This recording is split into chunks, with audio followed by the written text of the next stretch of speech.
The Trump administration's crackdown on illegal immigration. In Los Angeles today, activists clashing with law enforcement south of downtown Los Angeles in opposition to a possible ICE operation being conducted there. Overnight, as ICE authorities carried out other operations in the city's Chinatown area, protesters crowded the street to prevent immigration agents from leaving after multiple people were detained. Agents in riot gear using tear gas to get the crowd to disperse. LA Mayor Karen Bass saying that neither she nor the LAPD had any idea the raids were going to happen.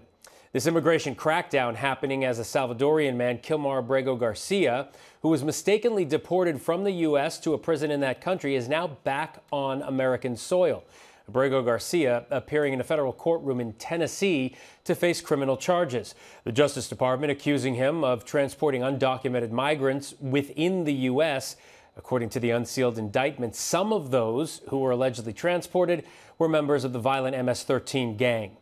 ABC News senior reporter Catherine Falders joins me live now for more. Catherine, these protests not just limited to Los Angeles. We've seen them in the last week or so here in New York, Massachusetts, Minnesota, all in response to this immigration crackdown from the administration. How are these cities and states, especially ones that have sanctuary status, dealing with these operations?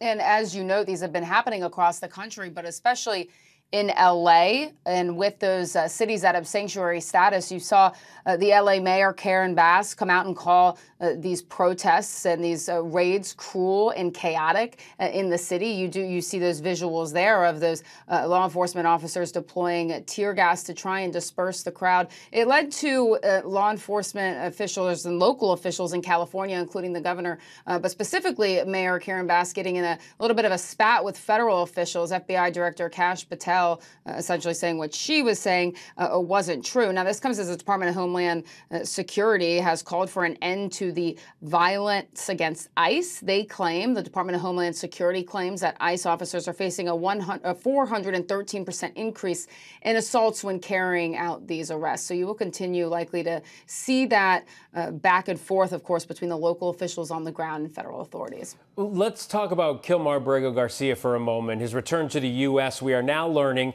of the abrupt departure of a top federal prosecutor in Tennessee over this case. So what's the latest there, and how does this play into what lawyers for Abrego Garcia are saying about the charges? Yeah, so the timing of this, Phil, is all very interesting. So, of course, Abrego Garcia was brought back yesterday to the United States, but he was indicted last month on May 21st. So in terms of that abrupt resignation of that top federal prosecutor in Tennessee, I'm told by sources that he resigned just shortly after that indictment. And it was because of federal investigators' decision to bring that indictment.